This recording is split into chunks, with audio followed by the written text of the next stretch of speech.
Section 3.3, Analyzing Quadratic Functions. Basically, in this section, what you are going to do is analyze parabolas. And this is the standard form equation of a parabola. The vertex is always at hk. And note the sign on the h is opposite, the sign on the k is the same. Axis of symmetry, x equals whatever h is. And the minimum or maximum, k is k. And you'll learn how to take quadratic equations and turn them into this form later on. So let's look at it with some numbers.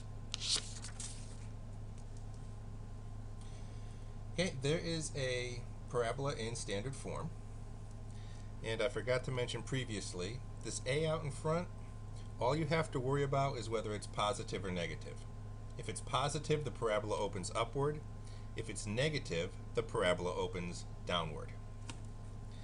But let's look at this one. The vertex, opposite sign of this and this number, or 3, 4. Axis of symmetry, x equals whatever the x coordinate is. In this case, x equals 3. We have a minimum of 4. And the function is increasing from 3 to infinity and decreasing from negative infinity up to 3.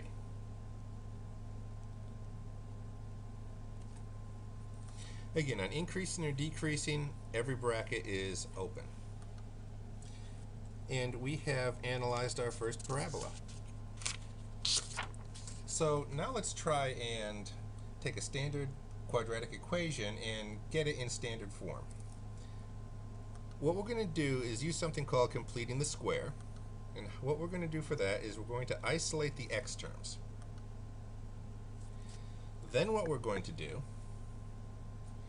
is take half of this, square it, and add it back inside the parentheses.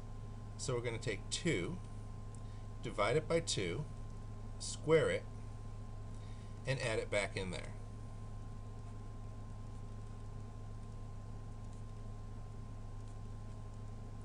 So 2 divided by 2 is 1, 1 squared is 1. Now I can't just add a 1 in here. If I add a 1 in here, I have to subtract a 1 out here so I don't change my equation. And now what I'm going to do is factor this. This will always be a perfect square trinomial, and the factoring of those is very simple. We take the square root of this term. The sign comes from there. We take the square root of that term, put our little square up there, and then just simplify this. Okay, so here we are in standard form. The number out here is positive, so it's opening upward. So I have a parabola opening upward, vertex at -1, 4. Axis of symmetry, x equals whatever the x coordinate is. It's opening upward, so it has a minimum. And the minimum in this case is 4. And let's draw a quick sketch of that. It's opening upward. So we have a situation that looks kind of like that. Vertex at -1, 4, it's opening upward. And this is accurate enough to let me know where it's increasing and decreasing. It's increasing from -1 to infinity. And it's decreasing from negative infinity to -1.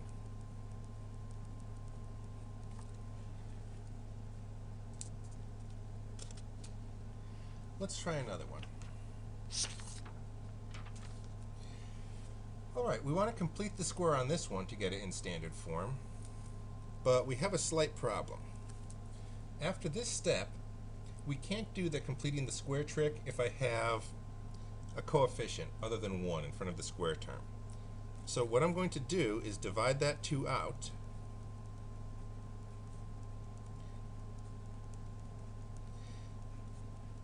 And when I divide that 2 out, I have to divide it out of both this term and out of this term. So I've divided the 2 out of the 2x squared and out of the 16x. And now I just look at this and complete the square. So I take 8, divide by 2, which is 4, square it, which is 16, and add it back in here.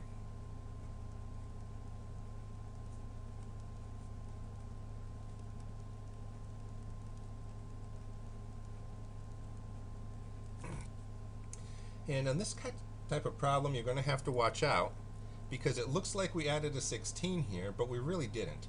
We added a 16 times 2, or a 32. So I added a 32, so I'm going to have to subtract a 32 out here in order to balance the equation. And now I just factor this. So I'm going to carry the 2 down. To factor this, square root from here, sine from here, square root, and then combine these together. And we have our equation in standard form. And all we care about with this number is whether it's positive or negative. This is positive, so that indicates it's opening up, which means somewhere about here. Oh, wrong direction. -4, -12, I have my vertex, and it's opening up. So something like that is going on. So my vertex is -4, -12. Axis of symmetry, x equals whatever the x coordinate is. It's opening upwards, so it has a minimum. In this case, -12. It's increasing from -4 to infinity, and decreasing from -infinity to -4. Now let's try one more of these. Okay, same basic type of problem as the last time, except instead of f of x, I have y here. The two terms are interchangeable. But I'm going to isolate the x terms, and I have the same problem I did before. I need a 1 coefficient in front of this x term, so I have to divide that negative out.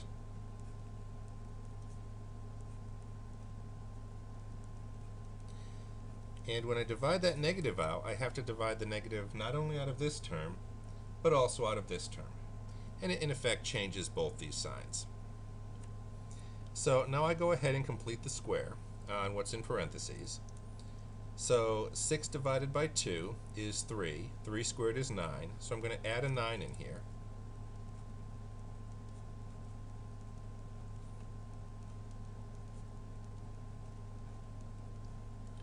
And it looks like I added a 9 in here, but it's actually a 9 times a -1. So that's a -9. So I'm going to have to add a +9 out here to balance the equation. And just like before, factoring these is really simple. Square root, sine, square root, and simplify these. So it's in standard form now. So basically what I have is a vertex at -3, 3. And because that's negative, it's opening downward. So I have basically that kind of situation going on. So vertex is at -3, 3. Axis of symmetry, x equals whatever the x coordinate is. It's opening downward, so I have a maximum. And the maximum in this case is 3. It's increasing from -infinity to -3. And it's decreasing from -3 to infinity. And that is as difficult as analyzing parabolas is going to get for you. The next thing, though, can be a little confusing. It's word problems. Basically, all the word problems you get in this section are going to be reducible to quadratic equations, and then we're going to be trying to find the vertex or the intercepts. So here's a typical problem. I have some river along one side, and I'm building a fence with 3 sides and a divider down the middle. And I have 270 feet of fence, and I want to know the maximum area that can be enclosed with that fence. So the first thing I'm going to do is assign variables. In other words, I'm assigning one of the sides to be x, so I'm going to let x equal the shorter side, or the width. And if this is the width, the length is going to be my initial amount of fencing minus those 3 x's. So I don't know what the length and the width are, but I know the relation to one another. And I also know what the area of a rectangular figure is. It's length times width. Or in this case, 270 minus 3x times x.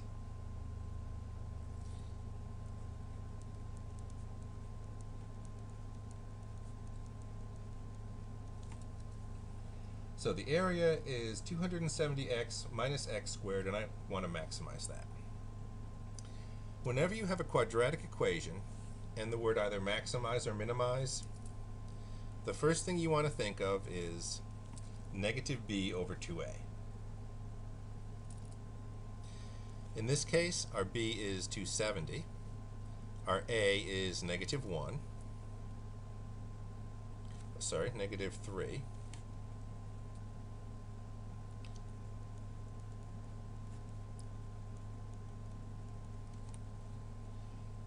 which gives me a 45. So that tells me each of these x's is 45 feet. So the width is 45. For the length, it's just 270 minus 3 times 45, which is 135 feet. So the dimensions for max area are 45 feet times 135 feet.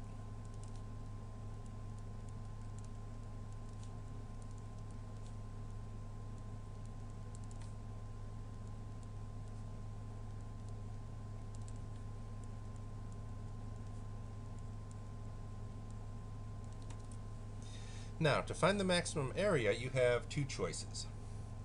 You can either take this 45 and plug it back in for the x's in this equation. In other words, you can do 270 times 45 minus 3 times 45 squared, and that's going to give you 6,075 square feet. Or you can just multiply length times width. It's your choice, which will give you the exact same answer.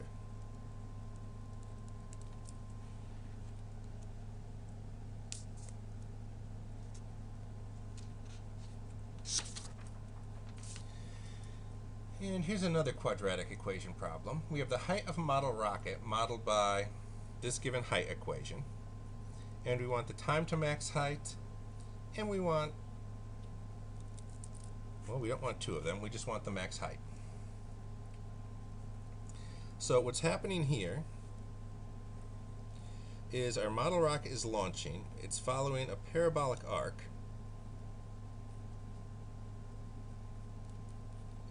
and the x-coordinate of the vertex is going to be the time to max height, and the y-coordinate is going to be the max height. So the x-coordinate, or time to max height, again, think negative b over 2a. In this case, negative 64 over 2 times negative 16, which is 2. So the time to max height is 2. For the max height, we're just going to take that 2 and plug it into this equation.